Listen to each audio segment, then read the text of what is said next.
fahatelo amby-roapolo ny volana desambra 2024 andro fahafito ao anatin'ny herinandro sambatra izay mbola hipanjinantsika ny aloha hevitra hoe Kristy no tompo iarahana amin'ny sampana tanora kristianina.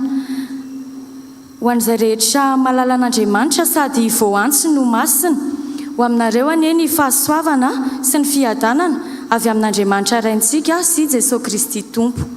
Ho fideratsika an'Andriamanitra dia hovakitsika ny salamo 5:10 ny andininy voalohany ka hatramin'ny 5. Salamo 5:10 ny andininy voalohany hatramin'ny 5. Rehefa vita izay dia ny hira 70 ny andininy voalohany sy ny 2 ary tsy mipetraka isika raha tsy vita ny vavaka. Salamo 5:10 ny andininy voalohany hatramin'ny 5 iarahantsika mamaky amin'ny anaran'ny tompo. Avy aoka isika iobo an Jehova, aoka isika hanao feo fifaliana ho an'ny vatolampy famonjenantsika, aoka hankeo anatrehany amin'ny fiderana isika, aoka hanao feo fifaliana ho azy amin'ny firana isika, fa Andriamanitra lehibe Jehova ary mpanjaka lehibe ambonin'Andriamanitra rehetra izy. Eo an-tanany ny fitoerana lalina amin'ny tany ary azy ny tendrombohitra avo, azy ny ranomasina fa izy no nanao azy ary ny tany maina dia noforon'ny tanany. Amen. Hira 70 ny andininy voalohany sy 2.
Andriamanitra rainay tsara indrindra eo, velom-pisaorana sy fiderana ny anaranao izay amin'izao takariva izao, no ny fitahinao sy ny fitantananao anay raha namakivaky ny tontolo andro iny izahay, ka notarianao sy nitaominao tamin'ny fitiavanao, dia tonga somatsara eto amin'izao tempolonao masina izao mba hidera sy hankalaza ary hanome voninahitra ny anaranao.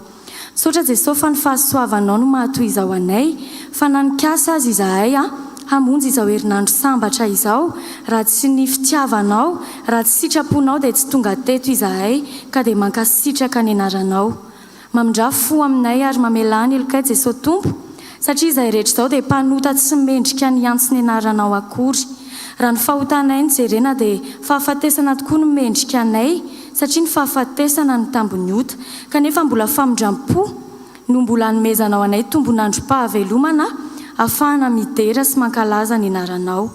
Ankehitriny izahay tompo dia mangataka ny fanahinao masina ao aminay tsirairay avy izay manatrika izao fotoana izao mba tena handraisanay tokoa iomananay any amin'ny fiavianao Jesosy Kristy ka dia mba ho ankasitrahana eo anatrehanao ane izao fiombonam-bavaka izay tanterahina izao ary mba ho vavaka tsy aroaroam-paharantsina ka isehoany voninahitra ao Andriamanitra.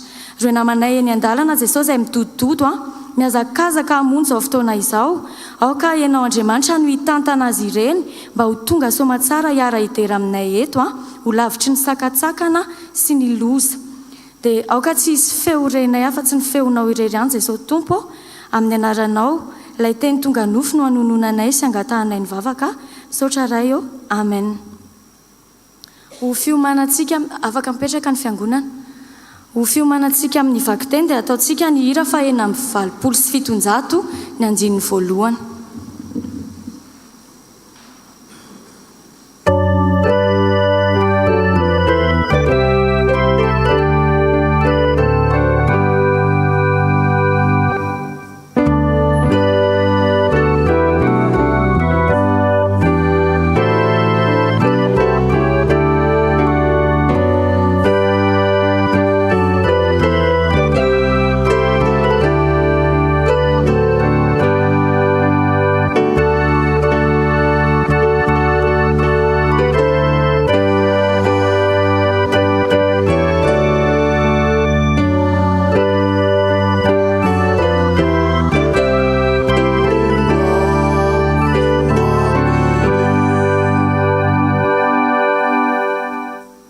Iaraka maky sy hain'ny teny soratra masina isika. Izany dia ao amin'ny Obadi moa dia anankiray ihany. Any amin'ny pejy 3:500 anoany. Obadia 7:20 hatramin'ny 20. Obadi 7:20 hatsahatra amin'ny 20 farany. Amin'ny anaran'i Jesosy. Fa ao atendrombohitra ziona dia isy izay sisa afaka ary masina izy ary ny taranaka Jakob ahalasa ny fananany. Ny taranaka Jakoba ho afo ary ny taranaka Josefa ho lelafo. Ny taranaka Esau kosa ho vodivary ary arehitrireny izy ka ho levoniny. Ary tsy hisy sisa afaka ny taranaka Esau fa Jehova no efa niteny. Ny any amin'ny tany atsimo no ahalasa ny tendrombohitra Esau ary ny any amin'ny tany lemaka amoron-tsiraka no ahalasa ny Filistina. Hahalasa ny tany Efraima sy ny tany Samaria izy ary Benjamina hahalasa any Gileada. Ary ny babo amin'izao zanak'Israely marobe izao hahalasa ny Kananita hatrany Zarefata. Ary ny babo tany Jerusalema izay any Sefarada dia hahalasa ny tanàna any amin'ny tany atsimo. Ary isy mpamonjy miakatra ho ao atendrombohitra ziona hitsara ny tendrombohitra Esau ary ho an'i Jehova ny fanjakana.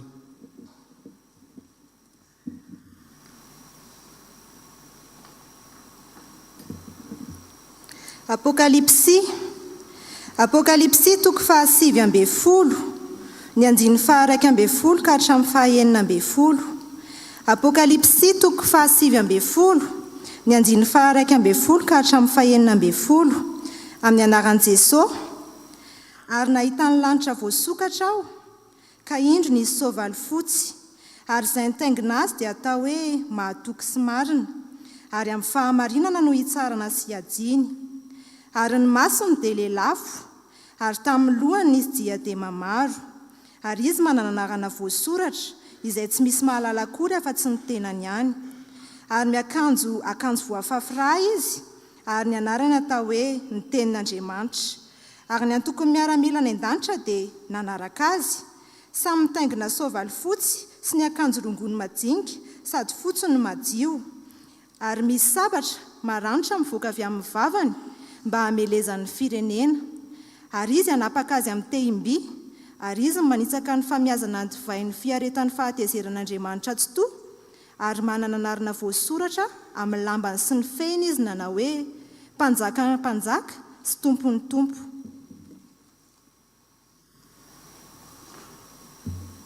Eo am-pitsanganana no andraisantsika ny filazantsara. Filazantsara araka ny Matio toko 20 andininy 20 ka hatramin'ny 17. Matio toko 20 andininy 20 ka hatramin'ny 17 amin'ny anaran'ny Tompo. Ary tamin'izany dia nanantona an' Jesosy ny renin'ny zanaka Zebedio mba amin'ny zanany lahy. Dia nakohaka ka nangataka zavatra taminy, ary hoy izy taminy, inona no irinao? Dia hoy ravehivavy taminy, mandidi mba hipetrahan'ireto zanak'roa lahy ireto, ny anankiray eo ankavananao ary ny anankiray eo ankavianao ao amin'ny fanjakanao. Fa Jesosy namaly ka nanao hoe, tsy fantatrareo izay angatahanareo. Hainareo va ny hisotra amin'ny kapoaka izay hosotroko? Hoy izy roa lahy taminy. Hainay ihany, hoy kosa izy taminy. Hisotra amin'ny kapoaka tokoa ianareo, fa hipetraka eo an-tanakavanako sy eo an-tanakaviako dia tsy ahy ny hanome izany, fa izay namboarin'ny raiko, izy no hanome. Amen. Ray masonao, manamasinanay amin'ny fahamarinana, ny teninao ny fahamarinana. Amen.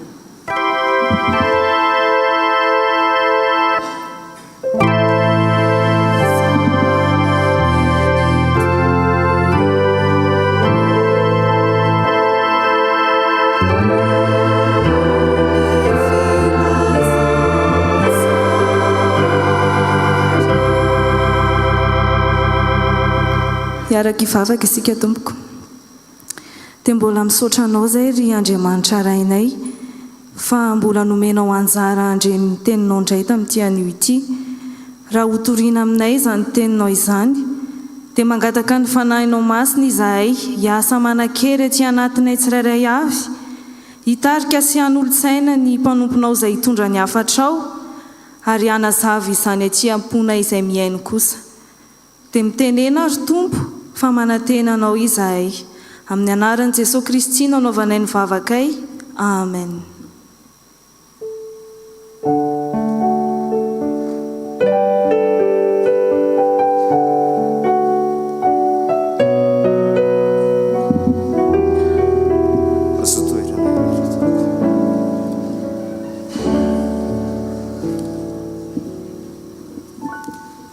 Ampitombona aminareo ane ry havana ny fahasoavana sy ny fiadanana avy amin'Andriamanitra ray sy Jesosy Kristy tompontsika.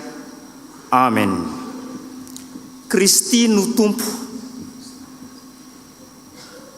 Mamarana ny herinandro sambatra krismasy tsika nio izay rahantsika amin'reto sampana tanora kristianina ao anatin'ny famaraparanana an'izany herinandro sambatra izany.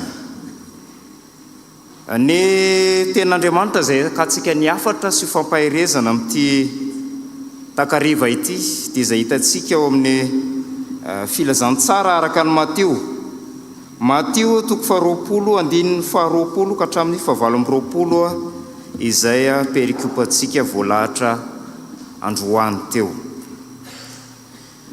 Ity tantara izay hitantsika ety ry havana dia tantara izay niarahan'i Jesosy tamin'ny mpianany teny an-dalana rehefa andeha ho any Jerosalema, izotra ho any Jerosalema izy ireo.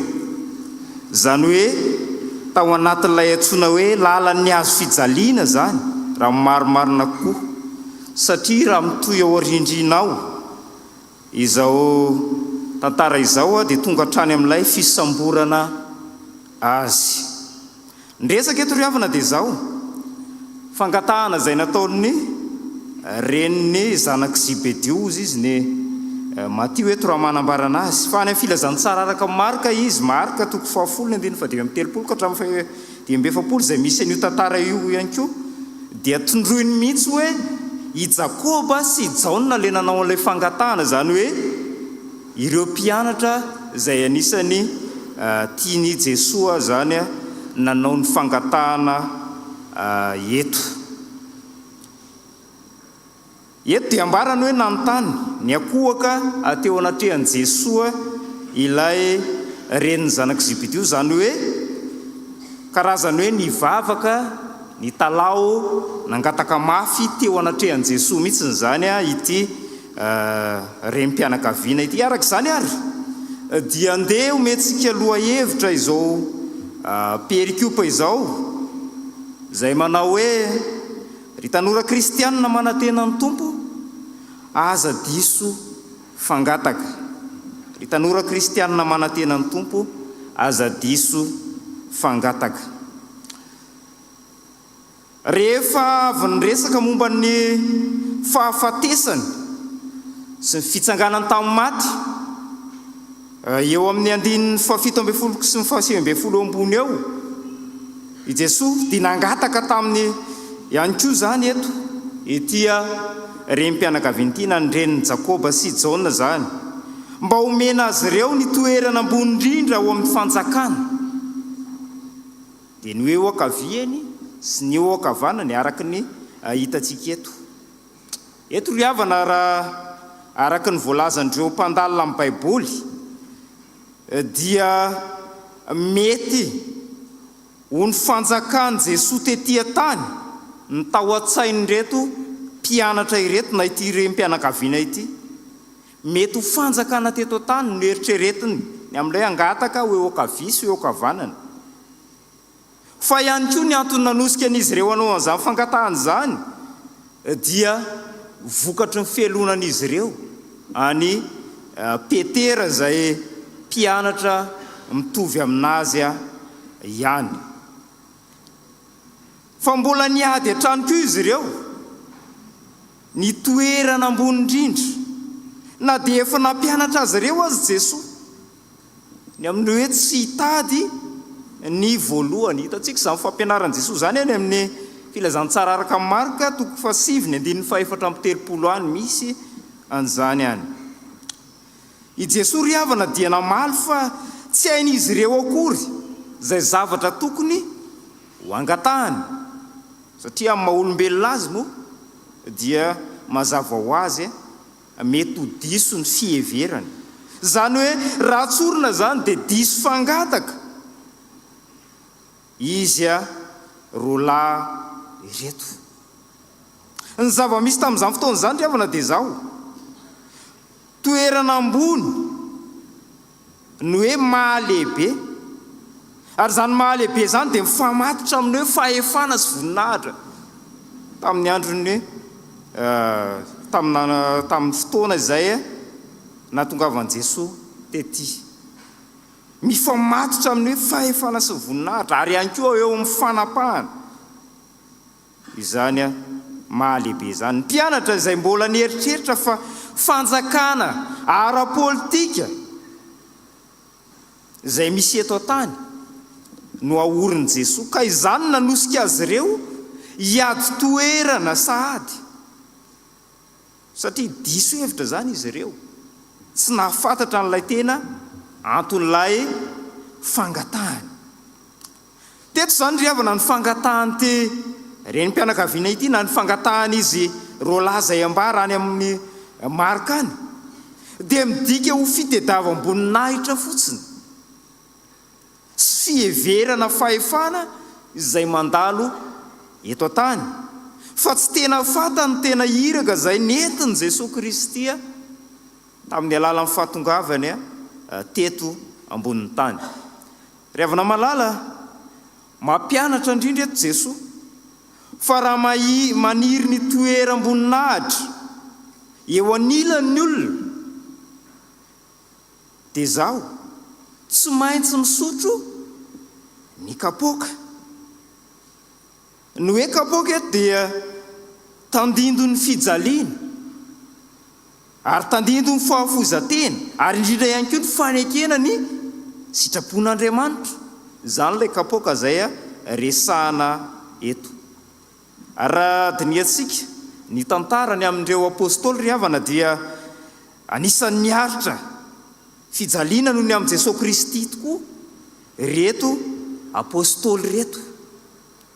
Hitantsika zao ry Jakoba any amin'ny asan'ny apôstôly toko 12:1-2 i Jakoba dia anisan'ny novonoina tamin'ny sabatra.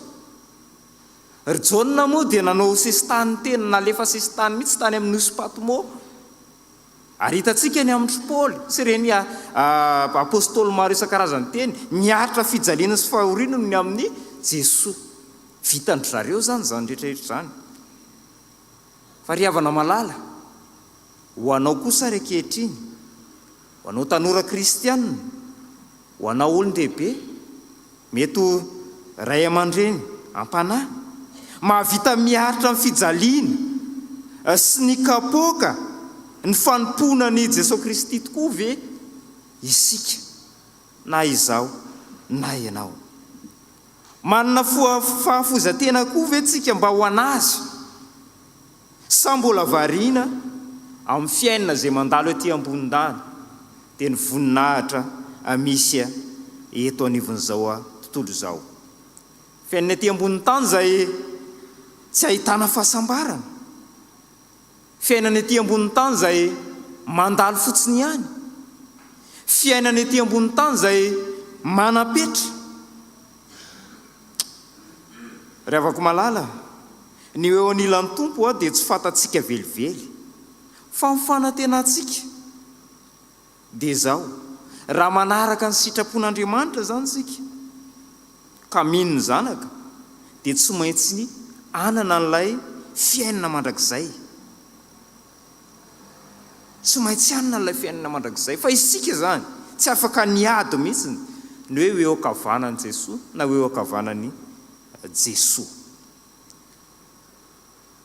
Tsy maintsy manana fiainana mandrakizay tsika hoe taminao teo araka ny Jaona toko 7:9-30 dia ozy izy ihany hoe izay mino ny zanaka no manana fiainana mandrakizay, fa izay tsy mino ny zanaka kosa dia tsy ahita fiainana. Zany hoe ny finoana n'ilay Jesosy ilay tonga ho antsika, tonga nofo hanavitra antsika, io zany no azahoana n'ilay fiainana, fa tsy ilay voninahitra, tsy ilay laza, tsy ilay dera. Ary zany ihany koa dia mbola mafisina any amin'ny Romanina toko 9:7 izay manao hoe ary raha zanaka isika dia mpandova, eny sady mpandova an'Andriamanitra no mpiray lova amin'ny Kristy. Ka raha miaritra aminy isika dia hiara-manam-boninahitra aminy ihany koa. Zany hoe raha manaiky an'i Jesosy Kristy zany tsika dia tonga zanak'Andriamanitra ihany koa. Ary raha miara-miaritra aminy ihany koa tsika, miaritra ny fahoriana, miaritra ny fijaliana, miaritra n'izay mety ho heso latsa ataon'ny olona ny amin'ny fanompona anazy, dia ninona? Hiara-manam-boninahitra aminy ihany koa. Eto zany ry havana ny fangatahana tokony ataontsika dia ny anana finoana an Jesosy ary ny ahaizana mitondra tena tsara araka ny sitrapon'Andriamanitra mba ho tonga zanak'Andriamanitra isika. Zany hoe tsy nihitady arena etỳ tany na hitady ny laza mamboninahitra izay misy etỳ ambony tany, fa ilay arena tsy mety ho loha dia ny fiainana izay any an-danitra, ny fiainan-danitra izany. Hoy ny Mateo toko 9:7 manao hoe fa katsao aloha ny fanjakany sy ny fahamarinany, dia maninona ozy izy? Anampy anareo zany rehefa mikatsaka amin'ny fanjakany sika, rehefa mikatsaka amin'ny fahamarinany sika, dia manampy atsika izany, ahatonga atsika ho ao amin'ilay toeram-boninahitra. Ka noho izany dia i Jesosy Kristy mihitsiny, izy Andriamanitra mihitsiny no hanome voninahitra atsika. Ny afatra faharoa dia zao: ry tanora kristianina manantena ny tompo manana fanetretena. Manomboka amin'ny 520 no ijerentsika an'izany. Ao ry havana dia satria fantatra Jesosy ny fahadisoan'izy ireo sy ny fiheverany amin'ny maha-olombelona azy isika. Ary zao nampianariny izy ireo ny amin'izay tokony lalakalehany sy lalakizorany. Ary zany ry havana no tena mampiavaka an'ity Jesosy izay rahantsika ity anie. Zany no mampiavaka azy ny amin'ny andrinan'izao tontolo izao. Ny fahadisoany eo anatrehany dia ahitsiny ary ampianarany mihitsiny fa tsy anamelohany akory. Raha manao diso zany ianao dia Jesosy dia miezaka hatrany manitsy sy mampianatra antsika. Ary zany no maha Jesosy fitiavana anazy.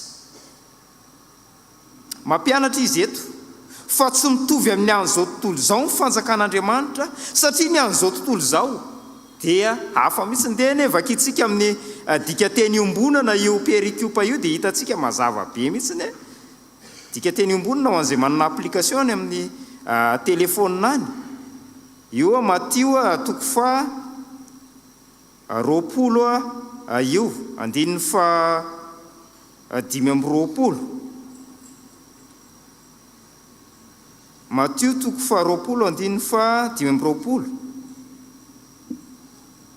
Ozy izy fanatsoiny Jesosy izy rehetra ka nilazany hoe fantatrareo fa eo amin'ny hafa firenena ny filoha dia manjakazaka ary ny lehibe dia manapatra fahefana. Tsy mba toy izany kosa eo aminareo, fa na iza teo lehibe eo aminareo dia ho mpanomponareo, ary na iza teo voalohany eo aminareo dia ho mpiasanareo. Dia tahaka ny zanak'olona izany, tsy hotompoina manko no nahatongavany fa anopo ary anolotra ny ainy ho fanavotana ny be sy ny maro. Dia inona ilay tiana ambara amin'izany ry havana? Hoe tsy mitovy ilay fanjakan'izao tontolo izao sy ilay fanjakan'Andriamanitra zany eto. Jereo zany zao neneo amin'izao tontolo izao zany zao ny atao hoe filoha dia maninona? Manjakazaka. Ny lehibe maninona? Manapatra fahefana. Kanefa hoy izy, hoy Jesosy zany, tsy mba toy izany ny an'Andriamanitra, satria ny lehibe dia lasa maninona indray? Mpanompo. Ary ny voalohany dia lasa inona? Mpiasa. Ny hoe mpiasa eto ry havana raha jerena ny teny Grika dia manambara ihany koa hoe mpanompo. Hoe le mpiasa le any amin'ny mpiasa izy ny diem fa rehefa jerena ny teny Grika dia hoe mpanompo ny dikany. Zany hoe mikarakara ireo olona entiny zany natarihany ny atao hoe mpanompo. Zany rehetra zany ry havana dia mariky ny fanetretena feno eo amin'ny mpanompon'Andriamanitra. Ary Jesosy Kristy dia mampianatra antsika mihitsy ireo karazana haitantana sy haitarika rehetra eo amin'ny ivon'ny fiarahamonina ary eo anivon'ny fitantanana, na ny anivona orinasa zany na firenena inona, dia karazana leadership mihitsy ny ty ampianarin'i Jesosy eto ity. Zany rehetra zany ny atao hoe fanetretena. Fa tsy ho an'ireo mpianany ihany anefa nampianarany an'izany, tsy ho an'ireo apôstôly ihany nampianarany an'izany ry havako malala, fa ho antsika rehetra ihany koa, ho antsika rehetra izay mpanaraka azy ihany koa. Ny fahatongavany teto, na dia zanak'Andriamanitra aza izy, dia tamin'ny fanetretena. Ny niainany rehetra teto koa dia mbola inona ihany koa? Fanetretena. Raha tsy laza fotsiny tsika ny any amin'ny nanasany ny tongon'ny mpianany. Izy nanasa ny tongotry ny mpianany.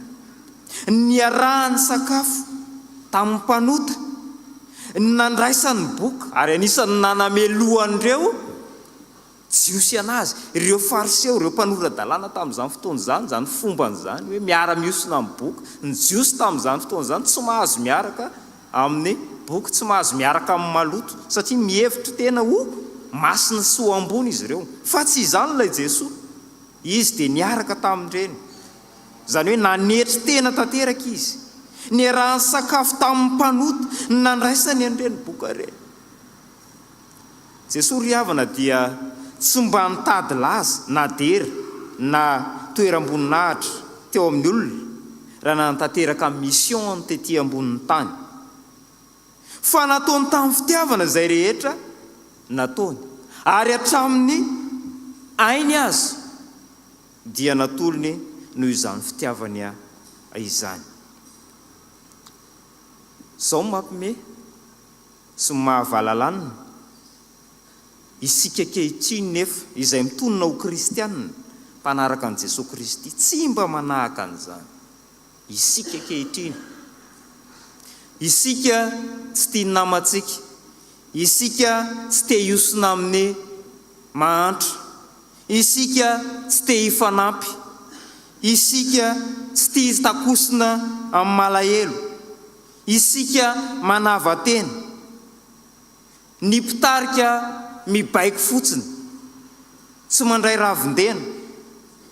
Ry havana malala, ry tanora malala, i Jesosy no ohatra velona sy azo alay tahaka raha tia omby ianao eo amin'izao rehetra ataonao. Jesosy no tena modely, ary maro ireo traikefa so azo tarafina avy amin'ny fiainan' Jesosy, fa anjaranao manapa-kevitra eo amin'ny fiainanao. I Jesosy any amin'ny Lioka 4:1-10 any dia mampianatra antsika fa izay manandra tena no ahetry, ary izay manetry tena no asandratra. Noho izany ry havana dia izao, aza mitoky ny tenanao, na ny maha-olombelonanao, na ny fahaizanao, fa manana fanetretena ary angatao amin'ny tompo izay rehetra andresenao. Fahalemena angatao amin'ny tompo izay rehetra entinao andresena ny fahalemena sy ny tsy fahafahanao miaina amin'izany sitrapon'Andriamanitra rehetra izany. Aoka ry havana, Andriamanitra mihitsiny no hanome voninahitra anao. Io fanetretena io ry havana dia anisan'ireo toetra izay mahizy azy an'Andriamanitra mihitsiny eo. Toetra mahizy azy an'Andriamanitra ny fanetretena, ary mila fantatsika izany, indrindra isika izay mitonona ho kristianina. Ary izany no ampianarana antsika mandrakariva mba hiaina amin'izany fanetretena izany. Ary noho izany tsy afaka ny any antena azy mihitsy isika raha tsy miaina sy mivelona amin'izany sitrapon'izany. Maranana azy ry havana dia izao, aoka Andriamanitra no hanome voninahitra anao. Aoka tsy ny olona no angatahanao, anolotra anao izany. Ary engane amin'izao Noely izao, mba tena ho Noely miavaka, ka tsy andalo fotsiny amintsika, fa hitondra fiovam-piainana ho an'ny tsirairay izany. Ary isika rehetra hanahaka sy hakatahaka an'ilay Jesosy tonga teto amintsika tamin'ny fanetretena. Aza diso fangataka itsony amin'ny sisa, ary manana fanetretena eo anatrehan'Andriamanitra, satria izay manetry tena no asandratra, fa izay manandra tena no ahetry. An'Andriamanitra irery ny voninahitra ho amintsika kosa izany tenin'Andriamanitra izany. Amen.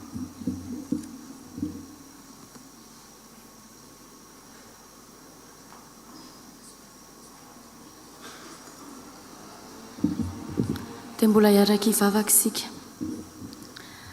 Jesosy Kristy Tompo tianay eo, mankasitraka indrindra fa tsy mitsahatra ny miteny aminay ianao mandrakariva, satria tianao loatra izahay ary tsy misy tianao overina dia iray akory aza, dia ahitsinao amin'ny alalan'ny teninao mandrakariva ny tianay, satria ny teninao tokoa no fanilon'ny tongotray sy fahazavan'ny lalanay, ka tsy hahaveranay any amin'ny aizikitroko ny fahaverezana. nampianatra anay ianao androany fa tsy tokony ho disy fangataka izahay raha mangataka aminao satria tena marina tokoa fa raha manao ny asanao izahay indraindray tena laza sy voninahitra no tadiavinay tsy mahay mikatsaka ny fanjakanao sy ny fahamarinanao izahay fa dia manao ny asanao izay mba ho hitan'ny olona mamindrafo aminay Jesosy Tompo fa fanandra-tanteny izany ary ny tena ratsy amin'ilay izy dia tsy ianao Jesosy Kristy mihitsy no hitan'ny olona ety aminay lasa mangalatra ny toeranao mangalatra ny voninahitrao izahay mamelany ilokay Jesosy Tompo mamindrafo aminay koa satria tsy manana fanetreteny izahay ankehitriny raha nandray izany sitraponao izany izahay dia mangataka ny fanahinao masina mba hialo lalana ny anatin'ny fonay mba hahafahanay manintsy ny lalanay ka tena andeha hikatsaka ny fiainana mandrakizay tokoa izahay ety amin'izao tontolo izao raha manatanteraka ny asanao ary tena ho amin'ny fanetreny tena tanteraka Jesosy no hanefanay ny asanao izay efa niantsoanao anay ary tena ny voninahitrao no ho hita miariary amin'ny asa izay ataonay ka mba tena ho filazantsara velona izahay ho vakian'ny mpiaramonina naiza toerana alehanay ka dia vonina izahay Jesosy amin'izao Noely izao handray anao Jesosy Kristy indray ato am-ponay hanavao ny fiainanay miaraka aminao ka tsy izay tianay no ataonay fa izay tianao ka tsy hanala baraka ny anaranao izahay Jesosy Tompo fa tena ho mpanompo mahasoa sy mahatoky ao aminao dia matoky izahay fa hanampy anay ianao amin'izany Jesosy satria tsy vita ny herinay amin'ny maha-olombelonanay izany koa dia aza misaraka aminay ianao Tompo Andriamanitray fa mitoera ty anatin'ny fonay mandrakariva mba hanananay an'izany toetra anao Jesosy Kristy izany ka tena ho tanteraka aminay ny tenin'ny Paoly apôstôly manao hoe manahafa tahaka ny hanahafako an'i Kristy ka tena hanahaka anao izahay Jesosy amin'ny toetranay amin'ny fiainanay manontolo dia ho hitan'ny olona fa kristianina manana an Jesosy izahay izany vavaka sandratray Tompo ary sitraka indrindra ny anambatra izany amin'ilay vavaka nampianarinao ny mpianatrao fa izay manao hoe rainay ho izay ny an-danitra ho amasinina ny eny anaranao ho tonga ny eny fanjakanao atao any eny sitraponao ety an-tany tahaka ny any an-danitra omeo anay nio izay hanasa azy ao anay ary mamelany elokay tahaka ny namelanay izay meloka taminay ary aza mitondra anay ho amin'ny fakapanahy fa manafahanay amin'ny ratsy anao ny fanjakana sy ny hery ary ny voninahitra mandrakizay amen ankehitriny azafady indrindra tompoko mba hakisaka kely ny fiara 70 54 TPM 185 794 ary ny 63 79 TAU sotra tompoko ankehitriny dia hanavao ny fanoloran-tenantsika sika amin'ny alalan'ny rakitra dia ataontsika ny hira 770.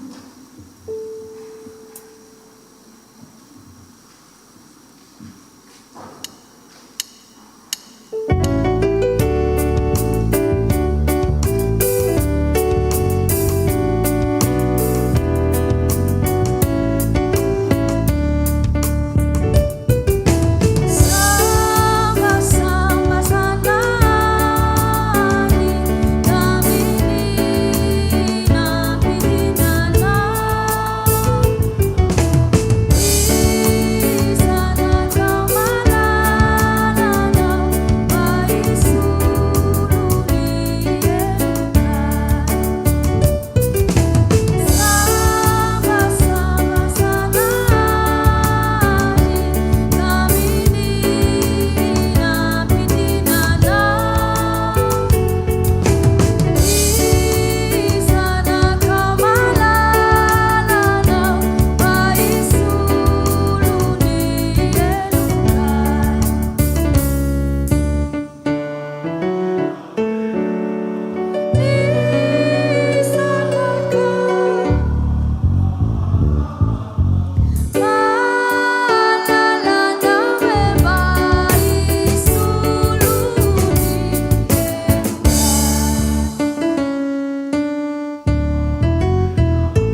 fahatelo amin'ny fitopolo raha dia ajanona rehefa vita andrakitra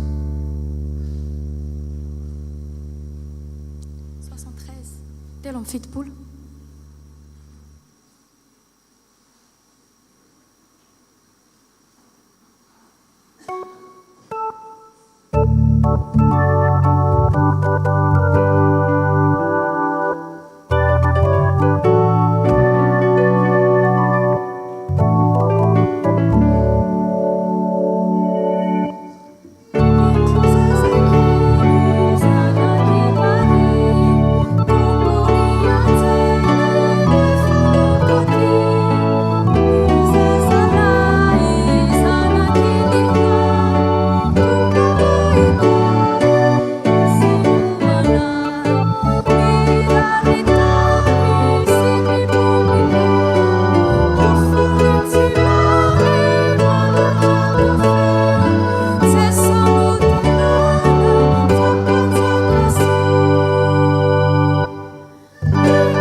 Ndrakitra amin'ny hira ry tompony harena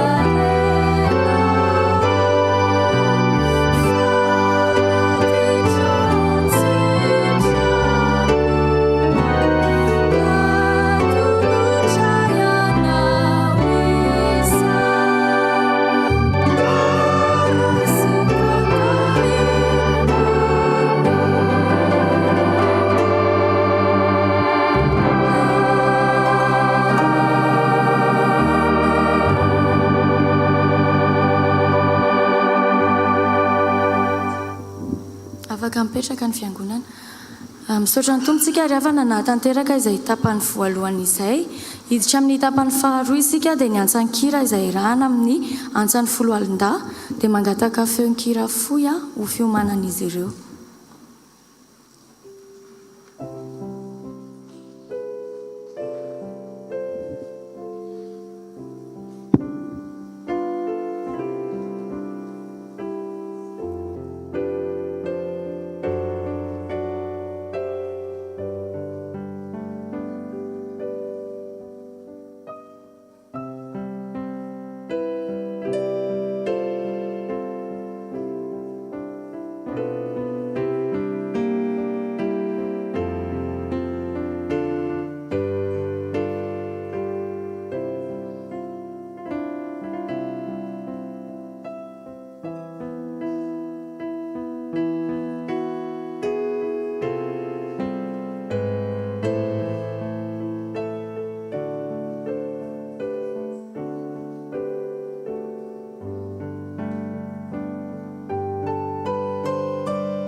fiadanana ho an'izay anananao rehetra. Zany no entinay sampana tanora kristianina misy ny rantsana antsa ny 10 alina ankalazana ity Noely, Kristy no tompo.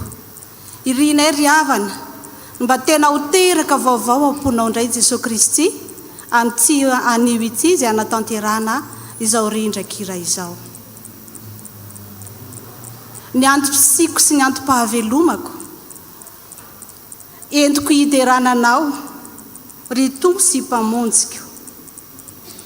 Akory ny atsaran'ny tongotry ry mitondra teny soa mahafaly ery atendrombohitra sady mitory fiadanana mitory famonjena. Notron'ireo mpiandriondry fa teraka ilay tompo mpanjaka. Ira 3 misesy avetrany no orenesitsika ry havana hiderako anao ry ilay mpitondra teny soa ireo mpiandriondry.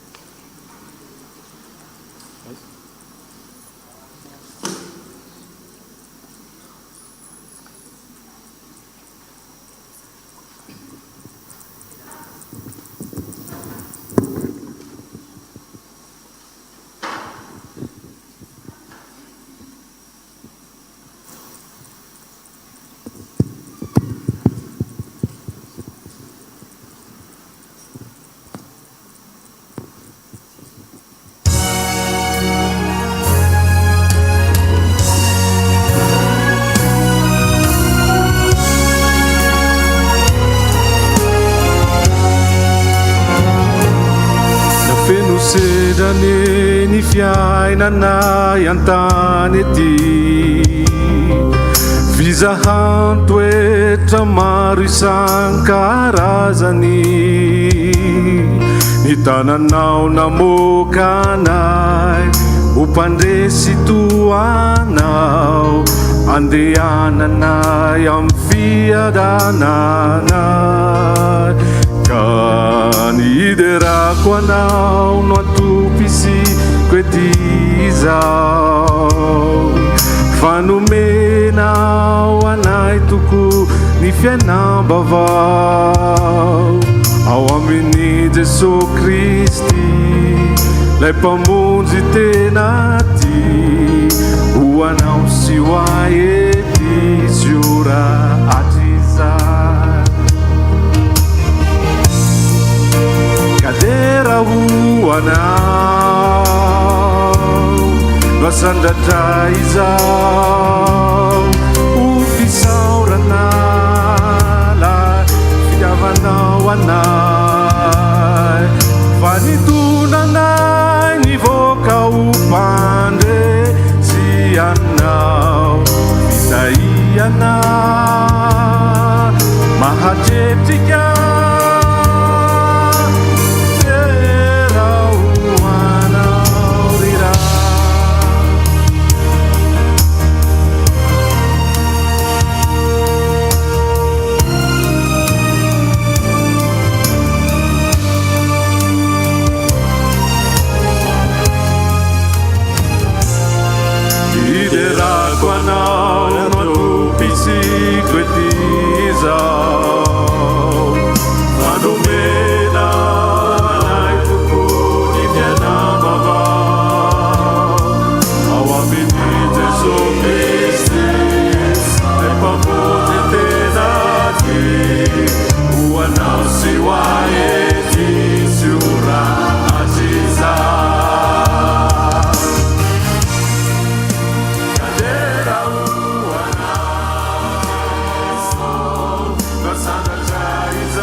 alymangina no nisehoan'ny anjely nanambara ny vaovao mahafaly fa teraka jesosy zazakely voninahitra ho an'ny avo indrindra ary fiadanana ho an'ny olona ankasitrahany fa ny anjely kosa mifaly sy mioby fa teraka ny mpamonjy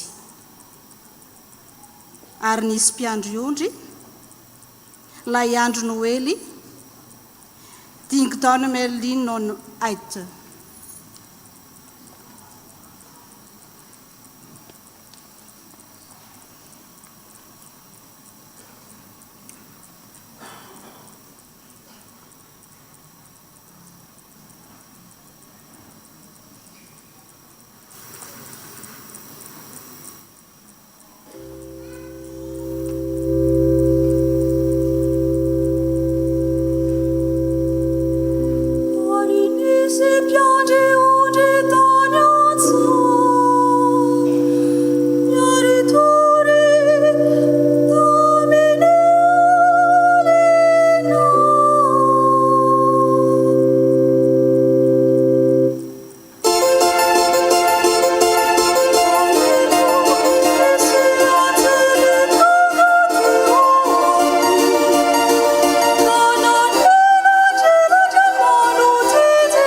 Sì.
noely mamy noely soa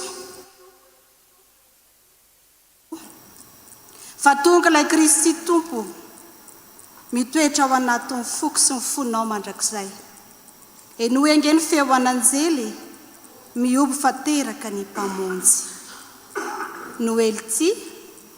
Arc, de Hilda and the Angel Sing, Noël Vallon.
Ny fitiavan'Andriamanitra tao amin'ny alim-pamonjena teraka Jesosy amonjy ny mpanota sesehena. Faly ny fo sambatra tokoa. Hosana no asandratray ho an'ny avo, lay tompo-mpanjaka mpanarina ny lavo. Avia rimino, andro malaza zao, andeha kalaza lay atao hoe Kristy no tompo. C'était la nuit du salut, festival Sanctus Tambatra.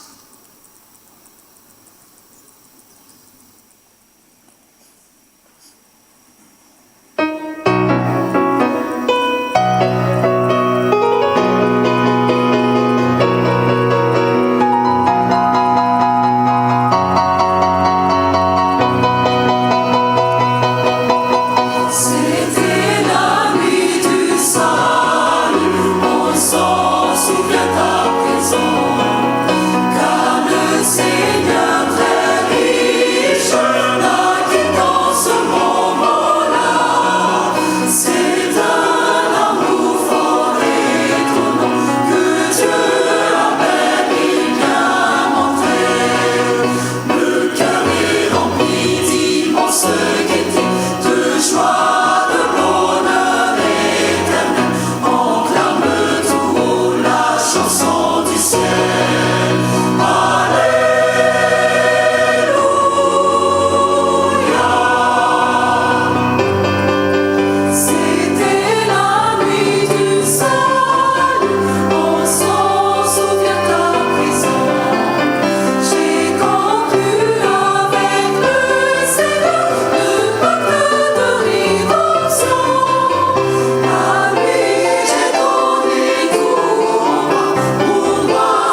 eny ry havana satry dia satry tokoa ny androtsorotsyanareo eto amin'izany hira mahafinaritra izany kanefa moa ny fotoana manapetra ihany izay no azo natolotra ka dera sy ny laza ary ny voninahitra dia ho atolotra ho an'Andriamanitra rery ihany. Mankasitraka antsika rehetra ihany koa tamin'ny fanotronana fa dia nafinaritra ny zavatra naseho an'ireto sampana tanora reto. Satsy izany e? Sy tehaka kely ary dia ny zavatra tsy kely fa ny lehibe indrindra dia mananteny izay sampana tanora fa amin'ny alahady anareo ireo dia hanao rakim-pisaorana dia hiteny hoe atolotra ho an'ny sampana tanora, atolotra ho an'ny sampana tanora. Fa dia mankasitraka mankatelina antsika rehetrarehetra ny tamin'ny andro any dia voninahitra ho an'Andriamanitra irery ihany. Hamarana ny fotoantsika tompo, mangataka ny ray aman-dreny mitandrina hamarana ny fotoana.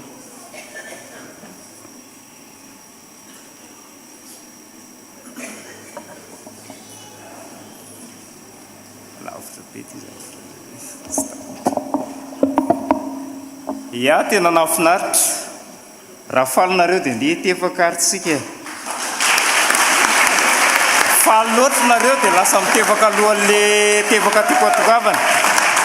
Raha miteny aho hoe vary ray dia mitehaka indray mandeha nareo, miteny hoe vary roa dia mitehaka indroa nareo, teny hoe vary raraka dia mitehaka be dia be nareo. Ao ary vary ray, vary roa, vary ray, vary roa, vary raraka ary fifaliana ho antsika ry havana. Amarana izao fotoana izao tsika andeha ny firana fanampiny fa 7 no ataontsika mialohan'ny tsodrano. Efa nataon'izy ireo tamin'ny teny vahiny teo ihany izy fa ataontsika amin'ny teny malagasy. Firana fanampiny fa 7 ny andehan'ny voalohany sy ny faharoa no ataontsika.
Raiso amin'ny finoana sy amin'ny fanantenana ary ny tsodrano izay tolotra anareo ny anaran'i Jesosy Kristy Tompo ho tanterahany aminareo izany. Andriamanitra ny fanantenanany ameno anareo amin'ny fifaliana sy ny fiadanana rehetra amin'ny finoanareo mba hitombonareo amin'ny fanantenana noho ny hery ny fanahy masina. Amen. Mipetraha ry havana mivavaha mangy.